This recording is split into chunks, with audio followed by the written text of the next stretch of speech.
بشرى سارة لكل المصريين. الحلم اللي احنا بنستناه بقالنا سنين أصبح حقيقة.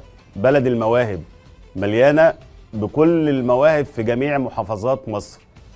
في أكاديمية اسمها مودرن استوديو هتوفر لك التدريب وتحطك على الطريق الصح، والمفاجأة ان كل ده بدون مقابل للموهبة الحقيقية اللي احنا بندور عليها.